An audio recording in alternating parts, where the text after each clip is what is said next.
Hello, everybody. Welcome to the Clayton and James Show, where Clayton and I reconvene as Manchester City dance from crisis to bigger crisis. My name is James.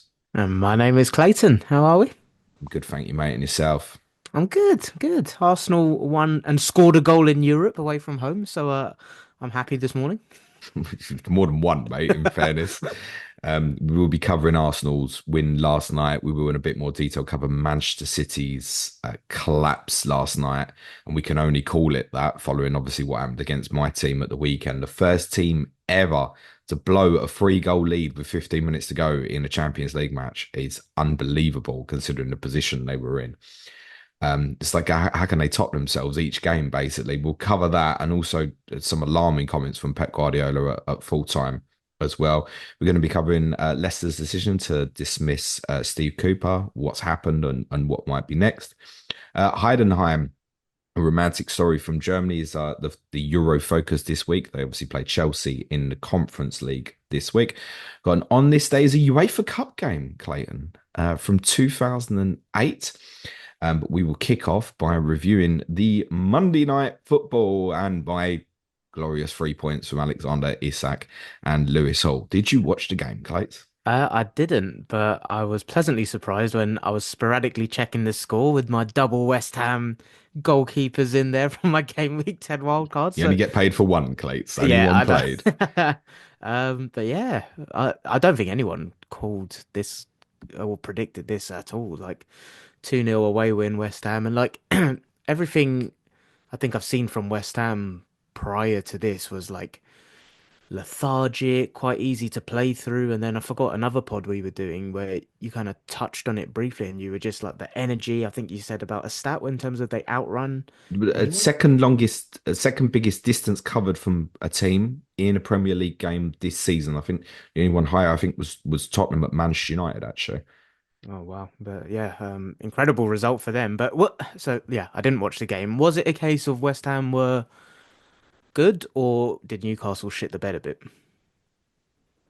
A little bit of both. I mean, a kind of a la City Tottenham at the weekend, right? If Haaland scores one of them early chances, City probably beat Tottenham on Saturday is the reality, although I saw something last night that maybe make me change my mind on that. But Isak has a goal disallowed really early on, correctly for offside. And if Newcastle scored that, probably go on and win the game comfortably. West Ham's heads probably go. But they scored after 10 minutes from a corner. I don't know if there's anything in it in the sense that Dan Burn was absent and obviously suspended. And I think it's probably a no because they also conceded at Nottingham Forest before the international break from a set piece, which Murillo scored and was just another free header. So I don't know if there's a set piece problem for Newcastle defensively at the moment. It never struck me as a team that particularly suffer from defending set plays, but it's two in a row where it's just been clear free headers on set plays. Scored by Souček, who's the one West Ham player you'd be like, don't give him space. I mean, it barely has to jump to power the header in.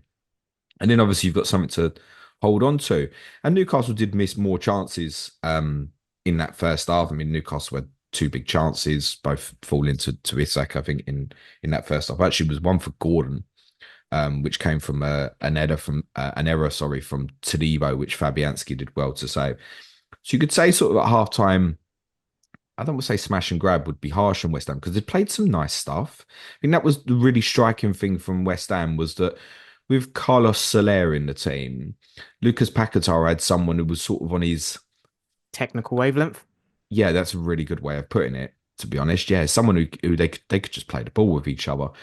And it did this cute thing, which I suggested that they do, which is like get Souček in the team, but don't get him on the ball. So Yeah. when you're on it, push him high. When you haven't got it, drop him deep. So he can be useful for you without you being over reliant on him having to play through lines or etc. Get him close to Antonio. Antonio was outstanding, I thought, Yeah, actually. I heard that. Such is always really critical of him, but particularly in that first half when West Ham had to sort of draw out a bit of pressure, it could fire it into him, and he was being ugly and aggressive and doing the things that he's quite good at. He does feel like a profile that suits the kind of backs to the wall away from home more than Yeah, necessarily agree. playing at home where you're expected to dominate the ball a bit more, perhaps. So West Ham in front at half time. I think at that point you're thinking well, Newcastle probably will start the second half really fast and get on get in and at West Ham, and West Ham might buckle because they've obviously put a lot into this physically so far. But it scored quite early in the second half, kind of a strange goal. With Jared Bowen plays Wan-Bissaka in, he scores from an angle he shouldn't score. I don't think there's anyone specific to blame in terms of like he goes in off the inside of the post. So it's the only place really it can go in, but it was quite a soft goal for Newcastle to concede. Wan-Bissaka now bizarrely has scored twice at St James's Park in the Premier League. Scored there once for Manchester United as well. Then if he's got a thing, there's something in the water up in Newcastle or something. But from that point, you've really got something to hold on to. And the reality is, from there, it was more likely to go 3-0 than 2-1. Well, it's funny you say that. I'm just looking at the stats, and yeah, it looks like Newcastle didn't have a shot on target in the second half. So, They were pony. oh, They really? should have had a penalty, in Okay. fairness. Callum Wilson had come on for his first appearance of the season. Mavropanos, who'd replaced Tadibo, got injured. Mavropanos gets all over the back of him. And it's certainly one of them. If the ref gave it, it's a pen. I think that would have been the right call. VAR deemed there wasn't enough to overturn it. I'm okay with that, but I think the right decision would have been a penalty. Then if it goes 2-1, you know what's probably coming. But actually, no, Newcastle looked a shadow of what they've been in recent weeks. Could you put your finger on why that is? Is it a thing in isolation? Anything you saw that might be concerning? I know fantasy-wise, people were talking about getting Isaac in, and I don't know. It's funny how one result potentially changes the perception of things because looking at the fixtures, and I'm like, are they that great? But yeah, going back to the original question, was there anything that you saw that changed or anything to be concerned about there? It was just really flat. It was a combination of West Ham basically putting in their best performance of the season, and Newcastle putting in what I guess was their worst. And Newcastle have had some issues earlier in the season. We could probably have some mitigating for Isak being missing and stuff like that. There weren't really too many excuses from that the other night. They'd gone into the break. I guess the international break probably came at a bad time for them. They'd obviously got the great result against your team, and then the really good comeback at Forest, who've proven a difficult team to beat this season. And then everyone's expecting them to go and beat West Ham fairly comfortably. I mean, all the talk in this was, and we'd said it over the weekend, was if Newcastle won comfortably, we thought Lopetegui was probably gone. Yeah. On that basis, you don't change. Definitely not. He certainly gets what's the forthcoming fixtures, I should imagine, because I think everything about that would give reason for West Ham fans to feel really positive about what's to come next. It's obviously a very difficult game against Arsenal at the weekend. Then there's a good run of fixtures. And across the team, there was some really good performances. Jared Bowen was really creative and really good, I thought. Was actually having a debate on a Zoom call with a few patrons yesterday, a bit of disagreement from some of the West Ham fans on there, actually, whether he played well or not. And I guess from the fantasy aspect, if you look at his data so far this season, he doesn't look great. And I know a lot of people are looking to go maybe say Bumo to Bowen in game week 14. He will tick over nice in there. I felt he took on a real kind of creative role. Paquetá sat a bit deeper.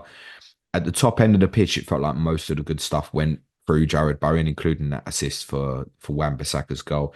Somerville was really lively on the left-hand side. Just had a much better balance. Everything about them was like, yeah, they're all right there. That's definitely the best they've played this season by a distance. To go there and win is a great result, and I'm it was trying to fully think, deserved. what would the have change been? Who would have left the team for Sola to come in? So Guido Rodriguez, I think played Rodriguez, nearly that's every the game. yeah. Um, and Alvarez was suspended as well, Yeah. wasn't he? Was it the red card at Forest? Was that the last game? Might have been. I can't remember. But yeah, Soler and Paquetá played. Okay, it was a big call to probably go with that because I looked at it and went, "Oh, you might be a bit Yeah, too fair heavy on the play. ball here and might get done off the ball." But it didn't really. Newcastle played the same system they have done recently with Joe Linton, more advanced position. He played off the right. Gordon went left. They switched that later in the game. Anthony Gordon was poor. Actually, that was probably my biggest fantasy takeaway from the game was I'm not sure I want to invest in that in a few weeks, and that might have been part of my plan. He's going to play on the right. He's of no interest at all, really. And you do have that lingering feeling that you do want to get Harvey Barnes in that team, I think. Longstaff playing aside alongside Gimres has worked really well recently, but maybe in a game where they were expected to have more of the ball and dominate, you're better off putting Tonali back in there, maybe. Yeah. So that might be a change that's forthcoming. Lewis Hall, interestingly, ended up playing the sixth position quite late in the game. Okay. How long for? Um, Like few minutes? oh, last 10 minutes or so. He brought Kieran Trippier on and moved Livermore to left back, put Lewis Hall in the sixth position because Gimrez went off injured with what's reported as a hip problem. Obviously, have to see if he's available for the weekend or not. But yeah, massive dent of kind of morale for Newcastle. I'm sure would have, I don't want to say expect to just turn up and win, but I think most of us neutrals thought just turn up and win. And West Ham deserved it. No concern on Isak. No, He had six efforts in the game. Um, was in and around it. You'd be more concerned if he's quiet and he's not getting the chances and stuff. Yes, he should have scored on the night. The data from the game would be as good as anyone I think could have hoped for in terms of that his XG on the night. So I have no concerns on Isak. If people went for Gordon, you'd be more concerned. If you went for Lewis Hall, as many did, then that's a little bit concerning in terms of how vulnerable they looked. Dan Burn will come back in at the weekend. I thought Lloyd Kelly was shy. I'm pretty sure Dan Burn will come back in. If Gimrez doesn't play, then their quality in terms of build from the back is obviously just not the same either. So they were so poor in the last half hour, Clay. It's just proper flat. You never thought they were going to get back into it. no, and even because it was a Monday night game, like I think Newcastle's atmosphere is one of the best in the country. You kind of expect that to kind of be their second wind. So yeah, it's quite surprising to hear It that, was to be flat. I fair. mean, the atmosphere was flat, but I Oh, think was it? the atmosphere was flat not at the start of the game. I mean, they did brilliant tifos for Isak at I either saw end of that, the yeah. ground. And that's not like a special thing. They did one for Anthony Gordon, I think, when they played Jude. They've done one for Gimrez earlier this season. They get well involved in terms of their creativity of what they do in their displays. But in the last half hour, the crowd was flat. You couldn't blame the crowd. The crowd was flat because the team was flat. Yeah, it's interlinked in terms of what you're watching sometimes, isn't it? I know you say you've got no concerns on Isaac, but for people that are looking to invest in fantasy, would you say go now or would you wait until game week 16 where they then I guess have... you'd be very tempted to look at João Pedro if you haven't got Acuna instead. Because I think despite the fact Isak's just blank, the time to buy Isak was that one. Rather than looking at, say, Palace and Liverpool next. I think those who haven't got Isak may be looking again game week 15 or game week 16. I think if you're buying this weekend, you're more tempted to look at João Pedro or Cunha because there's so much investment going for those two players at the moment. West Ham, see how they get on at the weekend, obviously against your team. I think it's one we'd have marked down and went Arsenal definitely win that, but they'll obviously take some confidence in it now. There's a good set of fixtures from game week 14. As I said, the likes of Bowen might have a look. And Mohamed Kudus is back from suspension for that game at Leicester next Tuesday as well. I forgot Every, about that. every chance he'd be about 6.1 is cheap. And two of our patrons yesterday we were speaking to, Sham, Ryan, were kind of of the opinion, yeah, Kudos would probably come back in. And I was just thinking about it more during the conversation. Like, well, if they're playing against you on Saturday and then they got Leicester Tuesday, well, you probably want to rotate the team a little bit anyway. So I think Kudos will come back into the team next Tuesday. It would probably be up for Somerville. So that would be worth avoiding. Defensively, Clates, well done on your West Ham clean sheet. You're I proving mean, everyone wrong, aren't you? no, I'm not. Like, I've got to say, I'm lucking my way through this at the minute, but that's fantasy football, isn't it? Sometimes it's skill, sometimes it's luck. It's absolutely skill in this case for me. Talking of Arsenal, Martin Odegaard's back, and you suddenly want to play attacking football again. Is it as simple as Uh, that, mate? uh, I've got some thoughts on this. I'll try keep it short because we're going to do a Patreon pod later, literally talking about Arsenal and Tottenham in more detail. Yes, Primarily Tottenham, by the way, just for yeah, clarity. fair enough. It's your podcast.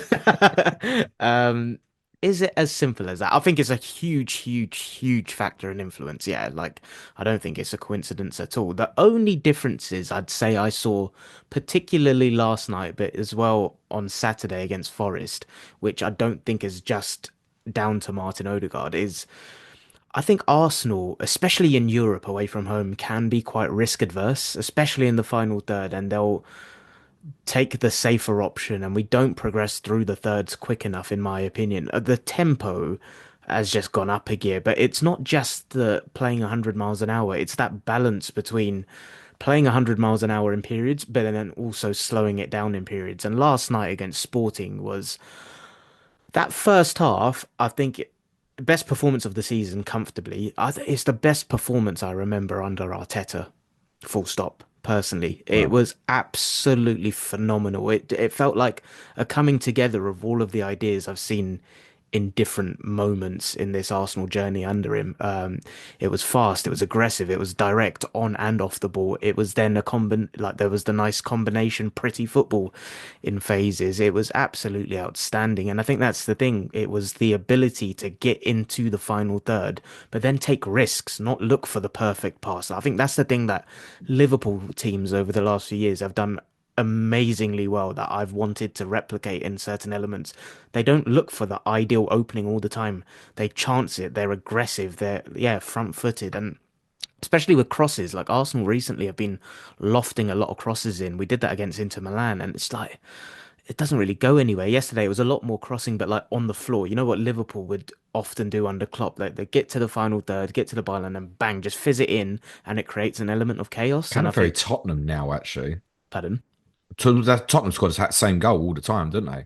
Yeah, yeah. Across the box like that. Yeah, very true. So yeah, it was that first half was just outstanding. I felt proud. Like yeah, I just really enjoyed it. Then there was a little wobbly period after halftime, 10, 15 minutes where we struggled to regain control. Sporting got back into it. And then yeah, we managed to get our foot back in control and see the game out 5-1 away from home. And yeah, mind blowing. I think that there's maybe 4 games in the last year where we played like in no particular order, but Bayern away, Atalanta away, Inter away. There's a fourth one in there that's escaped me, Porto, where we just haven't scored away from home in Europe. So this felt like a big a statement's not the word. I just wish I had a. Psychological. It's yeah, felt like a big psychological thing to kind of get that off our back and announce ourselves, hopefully, in terms of what we're capable of. I just hope we see more of this kind of nice balance that I saw against Forest, I saw last night, rather than going for the kind of safe, controlled option all the time. Yeah, really happy, and it's nice to see.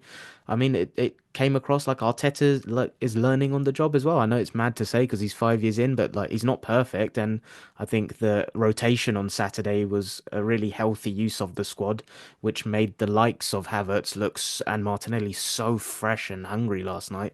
I'm slightly concerned on Rice. I still think physically he looks slightly off it, but I think as long He's as injured, isn't he? yeah, I think he's playing through an injury, and as long like Arteta said it himself, we've gone from training with 12, 13 to like 17, 18 training now. The squad is mostly there, and I think we're arriving in a good moment to hopefully go and put together that run that we desperately need to go on domestically to try and claw back some points on Liverpool. Was that a Uh, right summary? yeah, not bad. Just a couple of quick ones to cover because, as you said, we'll talk Arsenal more on Patreon today. Sporting Lisbon without Ruben Amorim, probably a different team to Ruben Amorim being there. He obviously beat Man City in their last Champions League game there very handsomely. I have seen nothing of the game other than Gabriel Martinelli's goal, so I know what you're talking about in terms of that type of low cross. As soon as I saw Marcus Edwards was in the Sporting Lisbon team, I thought Arsenal were winning tonight. Oh wow, why? He's quite a talented player, I think. Yeah, he's a very talented player, but you're going to find spare man's easy. Sure. That's what I thought. Yeah, to be And I fair, don't need to watch the game to know that. Cut the fancy questions. Is Calafiori still the vibes or is it Timber? I've got to admit, I think in my analysis, I failed to account for the impact that Odegaard would have on that right-hand side. So, like prior to Odegaard, yeah, I think Calafiori was more attacking option than Timber. But yeah, yeah, Timber's definitely the option to go for. Definitely revise that.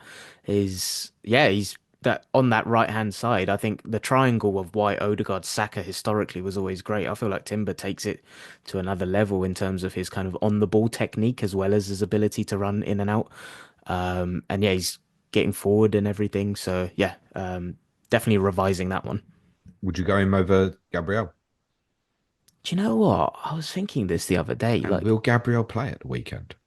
yes, I can't confess to have seen or heard anything in terms of a medical diagnosis. So for people that aren't aware, Gabriel did go off last night. So Raheem Sterling was actually about to come on. Then Gabriel signaled that he had come some kind of issue. And then Kivior came on for Gabriel instead to use our fifth sub. Yeah, like I said, I've not actually seen any specific quotes or medical diagnosis, but I do think it was probably precautionary. He walked off the pitch. One of our patrons who was out there last night, Angus, said on Slack something I agree with. I think if it was a game with more jeopardy on it, he probably would have stayed on and played through it. So I just think as well, he came off injured against Liverpool. And I think the thinking with that was, so I don't know if there might be an ongoing issue Possibly, because that's a yeah. couple of games now. But he came off against Liverpool, and my thought was, well, if he come off against Liverpool, he's probably not playing the next game, which I think was the Newcastle game from memory, and he did play. Yeah. So, you know, kids, you already know what's happening Friday. Oh, he's not trained yet this week. Oh, we'll have to see if he trains. He'll play tomorrow. It'll be that kind of jazz, wouldn't it? I suspect he Possibly, but I must say on that, probably will play. I must say on that because this is a narrative that builds quickly. He being Arteta, he is open about other players. They just aren't players that people seem to care about because they're not in their fantasy teams. Just You had to mean point like that one he out. told us last week that Vibes Calafiori had trained? Is that what you mean? Yes, Yeah, absolutely. well, you were the only dick that was interested in that. So, Sorry, what was okay. the second question you had? I feel like I only That was answered it. the Like, Gabriel one. Oh, okay, fine. do you think Gabriel will play at the weekend? Yeah, I do. Yeah, most likely, most probably. And if he doesn't, he's not going to be a sub. He'll either play or he won't. So that's what your bench is for with all the shit you haven't got there, probably. But I guess if people are invested in Arsenal new right now, the temptation will be Timber. That was the other question. Yeah, you said would I go Timber over Gabriel? If you already had two Arsenal, and let's assume they're a Saka, Havertz, or a Gabriel, yeah, I'd go Timber as the third, personally. I didn't watch Arsenal because I watched Manchester City. However, I Right. have to tell you, I kind of turned off in my mind for a good 10, 15 minutes or so in the second half I can and understand that. very much deliberated watching the end of Bayern Munich against Paris Saint-Germain. And my goodness, am I glad that I didn't make that decision. My wife actually even said to me, why are you still watching this at 3-0 to Man City? It's almost like she was saying to me, watch some different game because this is finished. And I was like, oh no, I'm going to cover it. This sang about. I left it on not with even 1% of me thinking that something could go wrong, but just because I did. But pretty much, if we weren't doing this today, I'd have turned it off. Okay, fair But in play. my mind, I I switched off at I 3 bet you're nil. glad you kept it on then. What the hell happened? Wow. I mean, arguably that's even worse than the result against my team at the weekend. I mean, it's staggering. And the from 3-0 up stat I mentioned earlier. It's now the first time after stat in commentary, I think they put up when final got their second. It was the first time since 1963. They'd conceded like six or seven, conceded twice in 6 or 7 games in a row. Oh, You're like, wow. hang on a minute. I'm Yeah, sure Man Jesus. City was shit for a lot of that period. I remember an 8 What's nil in there once upon a time, yeah. I need to find the clip, and I might do that before the podcast next week. I'm pretty sure after they beat Fulham 3-2, remember when Adama Traore had them Yeah, chances yeah, yeah. in game week 7? And I said then, they're in trouble. They're going to lose some games soon. This can't continue. And then obviously people made a big deal of me predicting that they'd lose at Bournemouth. And now that was just the start of the run. It just wasn't a big deal. It was just part of what's going on. And then you kind of reflect back on the whole season now and think back about them conceding first to Ipswich in game 2 at home, first to Brentford in game 4, not drawing with Inter in the Champions League 0-0, not beating yourselves, having had 45 minutes against 10 men, drawing at Newcastle from a position of being in front. Then came that Fulham game. Afterwards, before the defeat at Bournemouth, they won in injury time at Wolves and they beat Southampton 1-0. No one's saying they didn't deserve to win that game, but going into that game, people are like, yeah, City will destroy them. They lost to my team in the cup, then Bournemouth, then Sporting Lisbon, then Brighton, then my team again at the weekend. And then last night genuinely might have been the biggest disaster of all. You could tell in the first half that City are fragile mentally at the moment. What made you say you Where could see that? it was boring. It was boring. And when they got the penalty just before half time, you could almost feel it through the TV, like the relief, the concern that they were struggling to beat a final team who I watched in match day 1 get absolutely destroyed by Leverkusen. They'd been beaten by someone else at home, I forget, in a couple of match days ago as well. Unbeaten away from home so far. But realistically, on paper, this is City at home's a final, just routine as you get in terms of what you expect in 3-0 City, something like that. It's nearly what we got. So you get the penalty, Haaland scores, fine. You think, okay, play better second half. And then they do. Gundogan scores, comes to the edge of the box, shot, deflected, goes in. You think, oh, I've had a bit of luck as well, right? 2-0, game's finished. And then straight afterwards, to score a brilliant goal. Brilliant goal. Nunes powers down the right hand side, and you can see Haaland's going to make it. And he ends up sliding in. Timing's perfect. And you think, it's Haaland at his best. 3-0, all's well. And then Guardiola made a couple of changes. And what I would say, he's been heavily criticised for the changes, right? So he brought De Bruyne on for Gundogan, McAtee, who's a young player, was obviously at Sheffield United last year, on for Foden, and Simpson Puzzi on for Nathan Ake. All these treble subs, 20 minutes to go. 3-0 up, Yeah, it's 3-0, right? Like, right? yeah. I If you're think Man anyone that has a City and problem you're with that is 3-0 up Heinz. at home, realistically, you should be able to piss about with the team in whatever way you want. Really shouldn't matter. And then they conceded a really shitty goal where Guardiola tried to play a back pass to Edison, which was like 20 yards up in the air. And it's like, well, he's not going to be able to control it properly. There's going to be like a collision. And Anis Haj Musa nipped in and he took the goal really well. Like he beats Edison to it, but he scores from like an awkward angle, takes it really well. And Vardiol really was at fault for a few of the goals at the weekend as well. Like his aggression against Kulusevski on the first goal was pathetic. Um, and then he was at fault for giving the ball away for the second goal as well. So he's not at it at the moment. The second goal is so awkward. It comes over the top of him on the back post where he doesn't hold the line and goes a little bit deeper. And the ball's played back across, and Edison ends up, he's right at the near post, and Edison kind of he clumps the ball in between his body and the post at the same time, and it goes behind him, and Jimenez has got a tap in. You're like, oh, hello, it's 3-2. What minute was that? That was 82. Okay.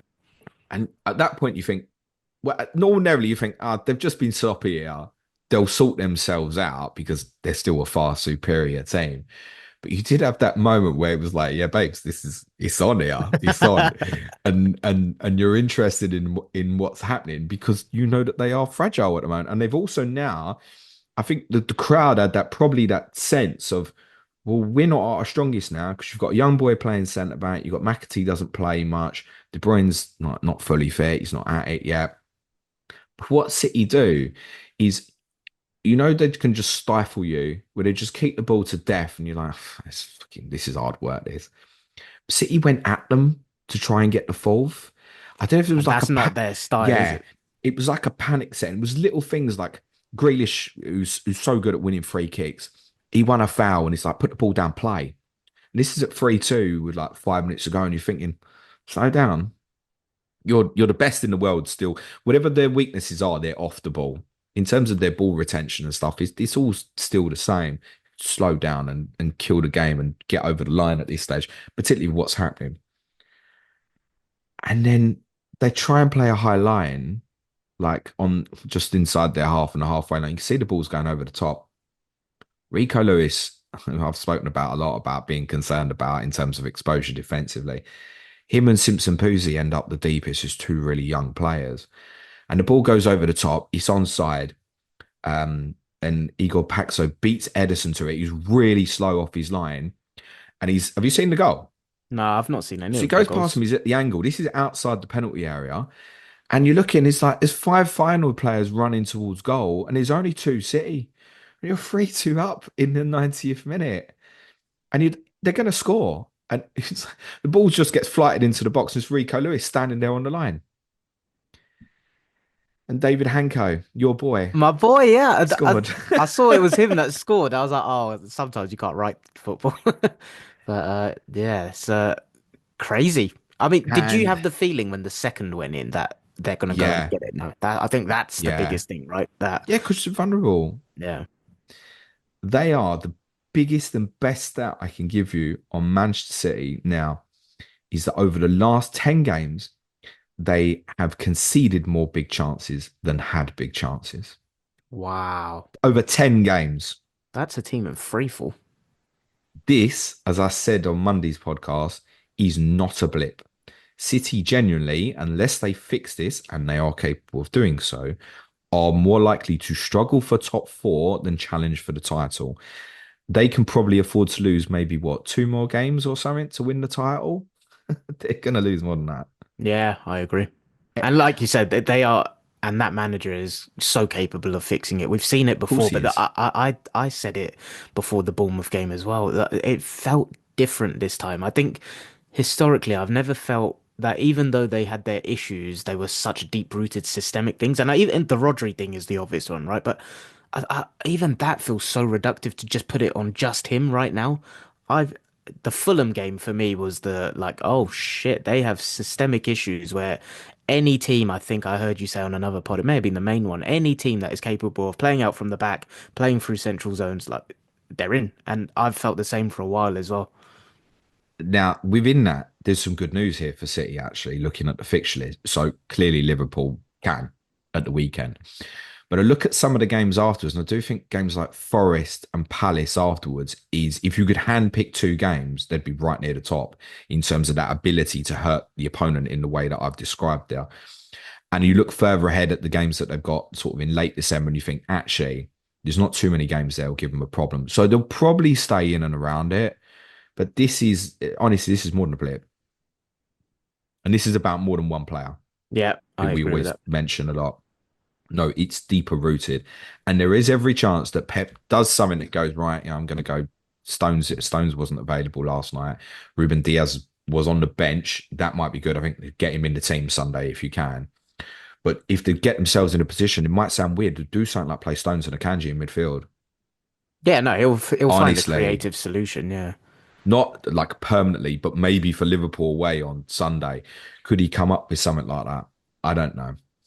Um, the kind of the joy, and we do as neutrals. I'm not trying to dig City out because it's like anyone, right? I notice when Tottenham do bad, it's like, oh, laugh at them, Spursy. That was a Spursy incident last night, wasn't it? If any of the big clubs are doing particularly bad, he's a pylon, right? Yeah. So City fans think you're piling on. Sorry, this wouldn't matter if it was Liverpool, United, whomever. This is what be happening right now. But the kind of joy in seeing a team that not a lot of people have too much sympathy for because of the way the money's spent, etc., etc. The joy in that kind of dissipated quite quickly for me afterwards when I saw that Guardiola interview afterwards. Yeah. Where do you Like want I to start didn't with that?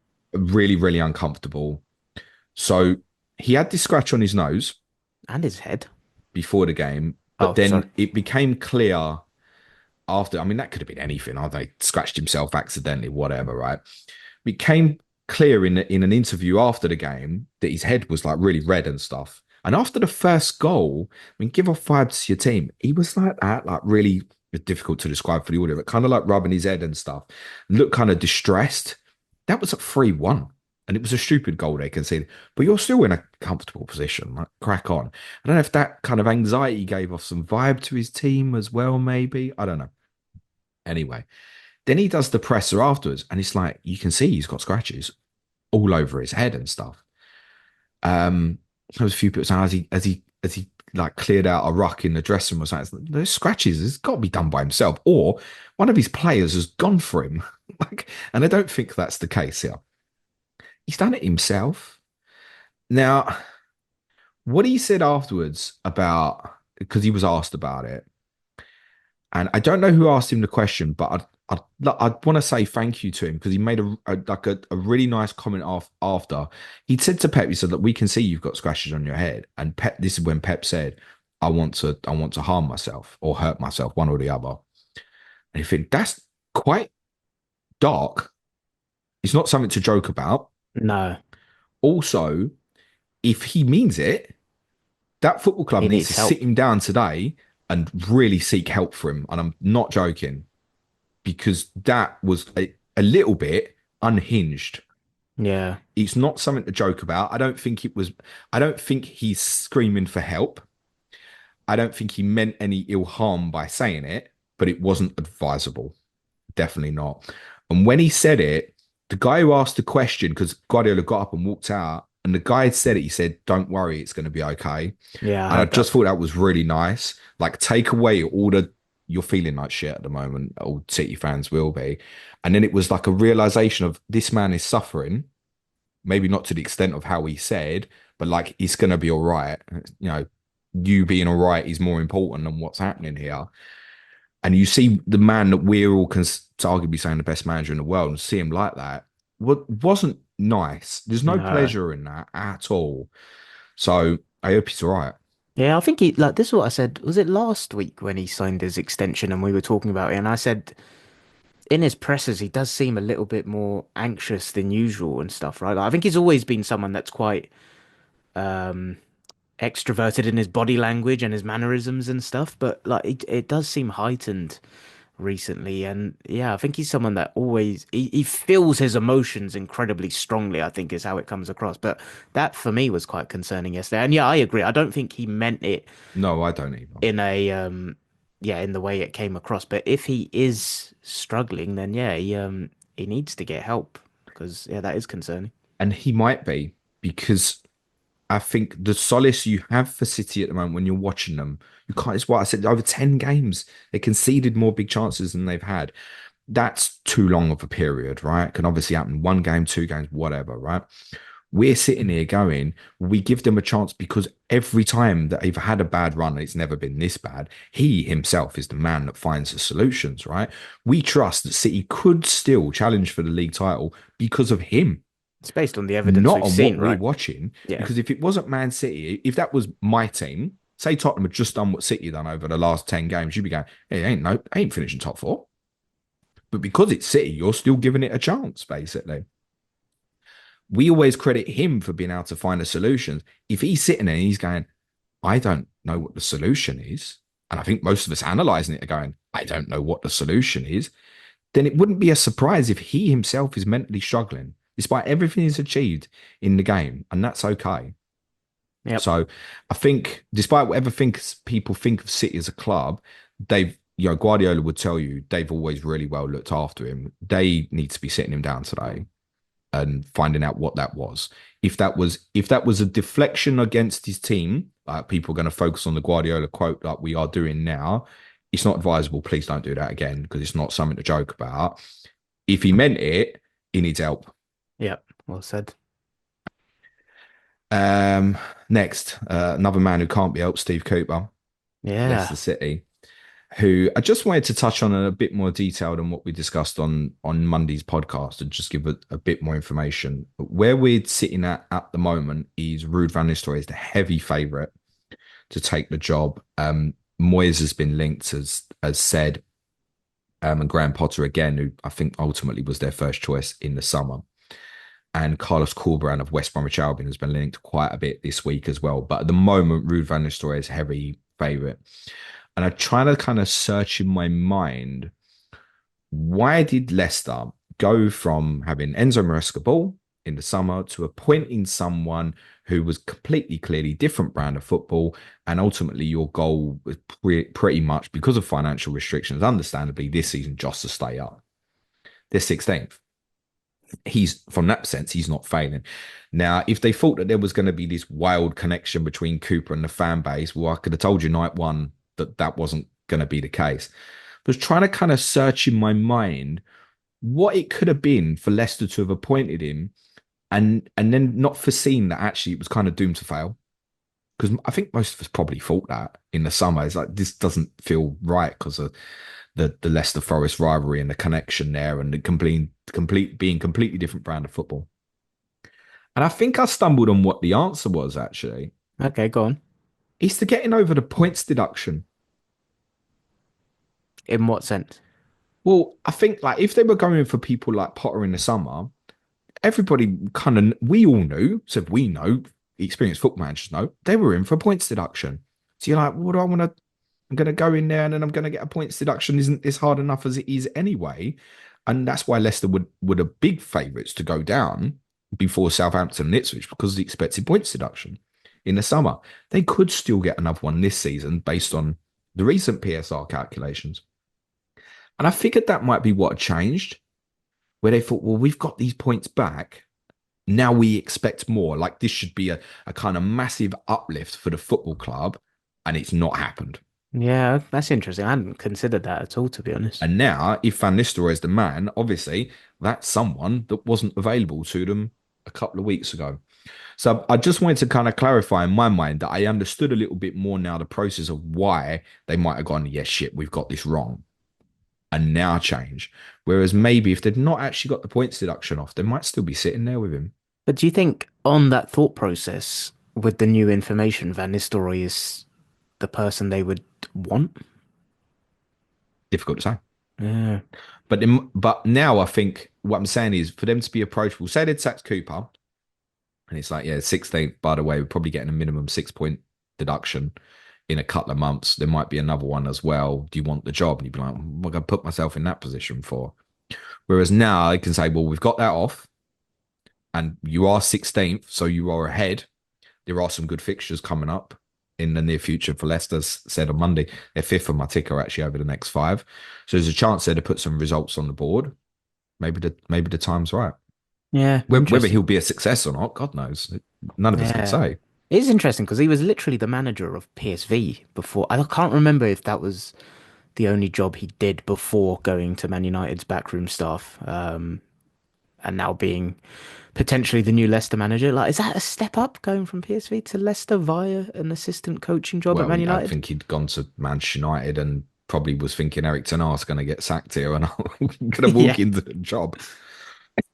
Many of Yeah. us thought that might have been the case where Van Nistelrooy was done as an interim. So what he has done, obviously with the few games he's had with United, remember who they play in his four games? They played Leicester twice. Yeah. So Leicester have seen him right in front of their His face in audition two went all right. games. Well, they won 5-2 and 3-0. So I guess the Yep. answer to that would be yes.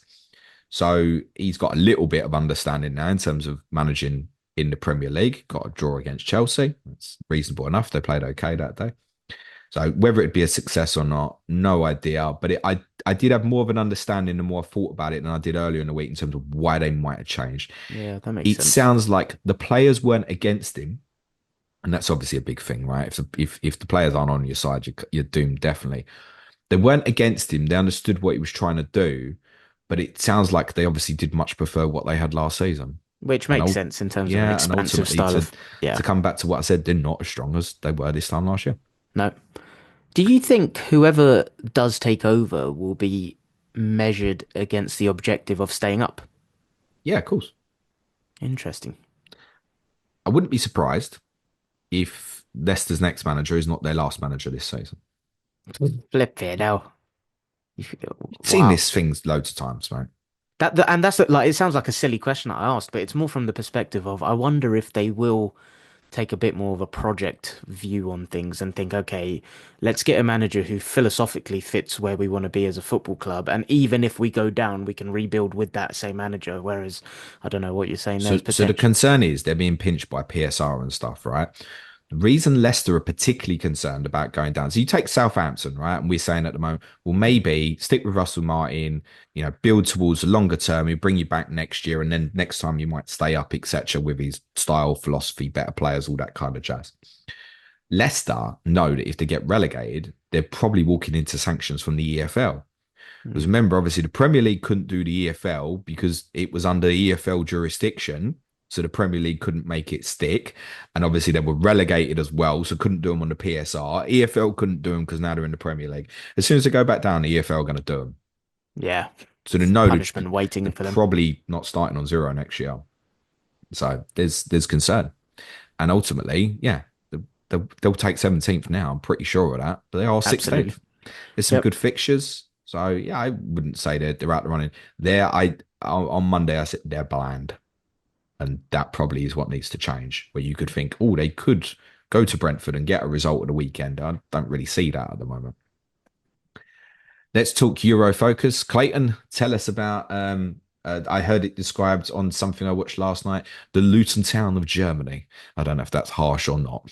Ah, no, yeah, that's a nice comparison, I think. Yeah, you're plucking out these cool teams for me to research. So Heidenheim, yeah, a team who have become well known for their kind of meteoric rise through the German football tiers, a la Luton. Yeah, I don't know why they're not more well known in kind of mainstream press. I hadn't heard of them until you told me, and researching them, I'm like, why haven't I heard of them? So yeah, that they've basically gone on an incredible journey. So in terms of history of the club, they were founded in 1846, originally as a gymnastics club.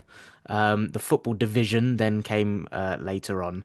And yeah, in they've had the same manager now for 16 years. His name is Frank Schmidt, right? He came in 2007, and at the time they were in the fifth tier of German football. They got promoted to the third division in 2009. They then got promoted to the second, it's called Two Bundesliga, in 2014.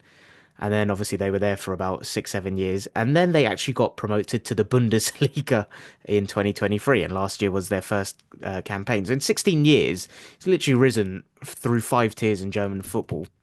And the way they actually clinched promotion was outstanding, to be honest. So, promotion to the actual Bundesliga in the 22-23 campaign. It was literally on the final day of the season, and they scored in stoppage time for victory over a team called Jan Regensburg. I'm sure, Twice, I might add, yes. So because they were absolutely, losing in the 94th minute. yeah. So yeah, I can see where the. Do you remember where you heard that Luton comparison? Because that sounds like quite a good one, to be honest. But Oh, no, that's fine. I was just curious. something I read last night. I can't remember. But yeah, like phenomenal consistency. And I think Frank Schmidt, from what I was researching, is actually the longest serving manager in the German football tier system. I think he's the longest in history in professional German football now. I Oh think. wow, I didn't know that. Okay. Yeah. So I yeah, I mean, think it's how many years? 17 years. That's a yeah, reign, isn't it? So yeah, unbelievable. And yeah, the kind of pillars behind what have made him so successful there is the consistency. Obviously, he's got a clear philosophy that he plays by. They're quite kind of disciplined. Wouldn't describe them as the prettiest to watch from what I was seeing, but they're very disciplined, quite fast and counter-attacking. But they have a really nice. They sound very strategic, and they have a nice blend of like they get kind of seasoned, experienced pros in, but they put a lot of emphasis on their youth academy and development and people from the regional area that they're based in Germany. And yeah, as a result of getting promotion into the Bundesliga, they started their first season in the Bundesliga last year. I don't know, in England, if a team comes up like that, you probably expect them to just about stay up. They bloody finished eighth, which is why we're talking about them because they're in the Conference League this year. They're not doing great this season. So in their last 5 games, they've only actually won one, and they are sat 15th, 2 points above another team that I think most hipsters know in St. Pauli. But yeah, really, really that cool was story. Hurt's team, wasn't it? Yeah, St. Pauli, yeah. exactly. But that's what I mean. Like, why is it everyone knows about St. Pauli, but this was the first time I've been hearing about Heidenheim. But St. Pauli is a traditional football club in Germany. Heidenheim, I mean, essentially the branch of, I know you said they were formed in like the 1840s or something. The branch of what they are now has existed for what, 20 years or so? yeah, very young team. Yeah. I mean, that's what we're talking about here. We're talking about, we did some podcasts on Patreon in the summer on clubs that had fallen on kind of hard times and basically gone bust. And one of the clubs we covered was Rushden and Diamonds. Oh yeah. And this would be like Rushden and Diamonds getting into the Premier League and getting into Europe. Yeah, to be It's honest, kind of like what this is because that was a relatively new form off of two different football clubs. yeah, the other club that they kind of reminded me on, based on the little knowledge I have about them, but I think I've heard of them through you and Sudra on other pods, is Union Berlin, where they kind of, maybe not to the same level, but kind of underdogs that kind of rose up the German tier system. So yeah, really cool team. Yeah, phenomenal to go from the fifth tier to the top tier, but finish eighth in your debut season. And yeah, albeit they're struggling now, but pretty cool. Again, like other teams to put themselves on the European map. Yeah, my thing is, like I said, I don't understand why. I understand what you're saying in terms of the history of other clubs, but like their story is so cool. I'm surprised it's not more mainstream in terms of how they've done it. Um, I know a number of our patrons. There's a kind of famous one that's been screen grabbed around Slack where Gary Mantle was asking about them in the summer, and obviously Chelsea had drawn them in the Conference League. And he'd messaged as a suggestion. He's like, "Can you tell us about Heidenheim and what's happened there?" And I just went, "I don't know," because the same. I didn't have any understanding of what they'd done. I think they got top of the Bundesliga this year, because they won their first 2 games, like 7-0 or something.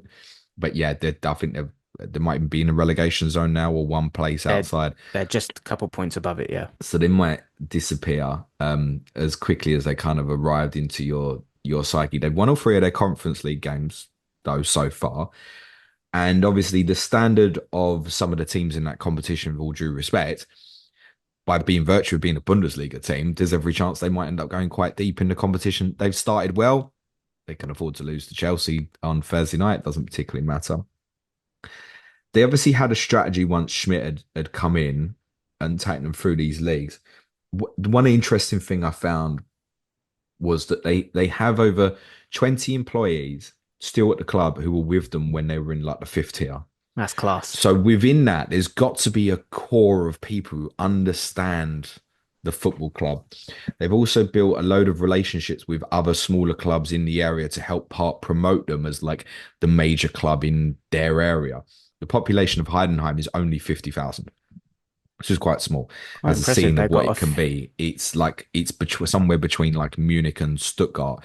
But as I found out trying to plan how I might get to Hoffenheim in Europa League in January, which I'm not going to, it's in the fucking arse of the world, right? It's quite difficult to get to. Hoffenheim is a lot worse than Heidenheim from that perspective, by the way. But when they were in the fifth tier and Schmidt come in, they had one stand that held 500 people, which was like off of a running track. yeah. That is Enfield Town level of size of football club. In fact, Enfield Town have a couple of little sheds behind the goals. Enfield So Town's quite Enfield nice. Town is a bigger football club than Heidenheim. So for my friends in Enfield, you still have some hope. And slowly they built that up, built on top of the athletics track, and they've now got a seat at stadium 15,000. They built it. This is probably as big as it's going to be. It's a really nice romantic story to see them in Europe. A club from a country like that you never heard before. See them in Europe's nice, Yeah. and they might end up going quite deep in the competition. They might also end up going back to Zwei Bundesliga this year. Unfortunately, it's a very heavy German squad. There's a couple of Brazilians in there. I noticed. Like 95% of the squad is German. I did have a scan through the squad. I haven't heard of a single player in there, so I'm not going to Yeah, blag it. same. Yeah, me either. But yeah, very cool team. One team everybody does know very well is AC Milan. You said 2008, was it? You said? Well, in 2007, you must Oh, remember seven. that AC Milan were the Champions League winners. So if you played AC Milan in Europe, that was pretty much as big as it could get. And AC Milan had only got into the UEFA Cup for the 08-09 season. Where did they play? Any guesses? Against an English team. Say that again. Where did they play? So it They wasn't played this. against an English team in the 08-09 season. Any guesses? I think Arsenal. Oh no, UEFA Cup. Uh, It's way more interesting than that, mate. oh, go on. It's going to be Tottenham then, isn't it? If you've brought it up. The 2008 FA Cup winners were Portsmouth. Oh shit! And on this day in 2008, Carlo Ancelotti took his magnificent AC Milan squad to play at Fratton Park in the UEFA Cup, which at that point was under a format of 5-team groups, where you played each team once, two at home and two away. And I remember that well because my team was also in the UEFA Cup that year. And in fact, the man who started that campaign with Portsmouth ended it with Tottenham because shortly before this, Harry Redknapp had been poached by Tottenham following the failure of Juande Ramos' start to the season, which included a despicable 2-0 defeat at Portsmouth. Harry Redknapp had gone from Tottenham to Portsmouth, leaving the bizarre sight of Tony Adams and his actions in the dugout doing his dancing with Carlo Ancelotti next to him. When Portsmouth scored the first goal on this night, Tony Adams looks like he's legitimately going up for the header, which is scored by Eunice Kabul. What happened to Eunice Kabul on this day last week, Clates? We've done it already. Managed to get Eunice Kabul into this as well. Again, I've managed to get Tottenham beating Arsenal into this as well. So Portsmouth played Milan in this UEFA Cup game at Fratton Park, and you can imagine what that is for that football club. Oh, amazing. So this was after they won the FA Cup, was it? You said, yeah. Correct. That. And qualified for Europe by virtue of winning the FA Cup. So who were some of the players in that team? Was that like Sylvan Distan? So I'll read you the Portsmouth team Sure, first go for it. before we laugh at the AC Milan team afterwards. The Portsmouth team that night was David James in goal, Glenn Johnson, regular for England and stuff, Eunice Kabul, Sylvan Distan, as you said, Belhadj at left back. Was he at Arsenal as a kid? Belhadj? I don't know. No, I'm thinking of Traore, Oh, who okay, yeah. played left Armand wing ahead Traore of him. was at Arsenal, yeah. Yeah. Glenn Little on the right. Diop and Hughes in midfield. Carno, a very aging Carno. No one knows what age he was at this point. And Peter Crouch up front. I think Jermaine Defoe was injured because Jermaine Defoe was with the club at that point as well. That Diop in midfield was a unit from what I remember. Well, he passed sadly, didn't he? A few years Yeah. ago. His nickname at Fulham was the Wardrobe Yep. because he was such a giant of a player. Very people will remember the goal he scored against Manchester United in injury time for Fulham in one game. All right, decent side, some good individual players. That football club spent well at that time. Harry Redknapp got hold of your football club. There was a demand to buy a certain type of player, and on brand, right? Harry Redknapp teams were fun to watch. They could do you, and Yeah, you they could were. do them, as I well know. Nico Cranchar the other one I think of when I think of Portsmouth. Like, was he at Tottenham at that Yeah, point no, then? he must have still been at Portsmouth as well, Okay. because Redknapp took um, Defoe back to Tottenham in the January after this game. And then the next summer, he took Cabal and Crancher Ah, okay. to Tottenham as well. He liked to buy a player that was familiar to him, did Harry. Um, they got to this stage. They had to actually play Vitor Guimaraes, a Portuguese side, in a playoff to qualify. Win the home leg 2-0, which included Defoe scoring and missing the penalty. Lose the away leg 2-0. They go through in extra time. Crouch scores twice in extra time to get them through. In their first group game, they go back to Portugal. They get blitzed by Braga 3-0. So this is the first proper UEFA Cup home game against AC Milan, a team that has won the Champions League a little over a year earlier. The AC Milan team that night was Dida, Zambrotta, Favali, Philip Senderos. You think it's shit so far, don't you? Antonini, don't worry, it gets better. Emerson, Flamini, okay, he's about to get better, I promise. Gattuso, Kaka, Inzaghi, Shevchenko. Ha, that front 3-4 is a joke. Kaka at Fratton Park. Have you seen about Hackney Marshes when they're like, Kaka, cut I back? mean, Kaka around 2007, probably him and one other player I'm going to mention in a second, probably kind of best in the world at around about that point. So anyway, tight game. It's obviously a huge occasion for Portsmouth. They go in front through Eunice Cabal sort of half hour to go or so, and they actually get a second through Carno in the 73rd minute. Unbelievably, Portsmouth, arguably possibly about to be the greatest night of their life, actually beating AC Milan, a team that won the Champions League a year earlier. That's what European nights are for. When I always say to these clubs, when you get in, you want to have the glory night. Portsmouth were about to have it, except with 15 minutes to go, Ancelotti turned to his bench and he brought on Clarence Seedorf, Hato, and Ronaldinho. Oh my God. Ronaldinho's playing at Fratton Park. I can't believe that. Not only did Ronaldinho play at Fratton Park, Ronaldinho scored probably the finest free kick that Fratton Park has ever seen. So 5 minutes to go, Ronaldinho gets over this free kick 30 yards from goal. And it's one of them you think, well, he's going to have to whip it hard over the wall. Now, he goes round it, even though it's David James' side. Wallop, top bin, mate, 2-1. Class. Milan back in it. And they score an ugly goal that maybe Portsmouth fans would have more associated back in the 1980s, perhaps. But Pippo Inzaghi scrambled in an equaliser for Milan on the night, and it finished 2-2. The Um, ultimate fox in the Portsmouth, box. Portsmouth would go out in the group stage. The highlights will be in YouTube, won't they? In the comments, not the comments, the description of this pod. I'm gonna watch that. That sounds great. Yeah, Yeah, no it's memory worth of that. looking at to see Ronaldinho's free kick. It's special. Yeah. Yeah, I'm sure that's despite going out, I'm sure that's a memory that will live in every Portsmouth fan's lives. Like that will be a Definitely. highlight for them, surely.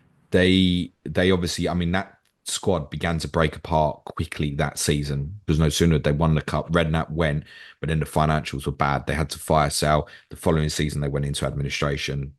We've obviously not seen them back in the Premier League since. In the Championship, I think they might be bottom, near I'm not bottom at the sure to be moment honest. in the Championship. Nice football club. They were fun to watch when they came up. Have you ever But been that to sort of Fratton six Park? shit. No, I've been, never not went. for Arsenal. I just went. I think it was like a FA Cup game. Just went with my mate when we were going through a ground hopping phase. Really cool stadium, and we actually saw, the famous Portsmouth fan that was always on the telly with the bell and all Oh the yeah. tattoos. Yeah, we actually saw him. So Did he change? Didn't he actually change his name to Portsmouth? I think, something didn't like he? that. Yeah. Yeah. Each to their own. Anyway, I'm off to change my name and get some tattoos. That is all for the Clayton and James show this week. Clayton, thank you very much. We shall be back next Wednesday in the middle of Premier League's game week 14. And also have a big game against Manchester United next Wednesday. If you want more Manchester United content, you can catch up on yesterday's Clash of Correspondence with Gary Robinson and Sean Norton, which was on Manchester United against Everton. Clayton, though, will be back with me tomorrow because, as per the people's poll vote, you would like us to discuss in a little bit more detail Trent Alexander-Arnold, Virgil van Dijk, and Mohamed Salah. What is going on with this contract situation at Liverpool? We're also going to have a little bit of an assessment of other players nearing the end of their contracts as well. That's for tomorrow. If you're watching on YouTube, smash a like, hit the sub button. If you're on the audio, 5-star review goes a really long way. Please make Suj happy and let him keep the lights on. Thank you very much, Clayton. Be nice to each other, everyone. Cue music, please, man child.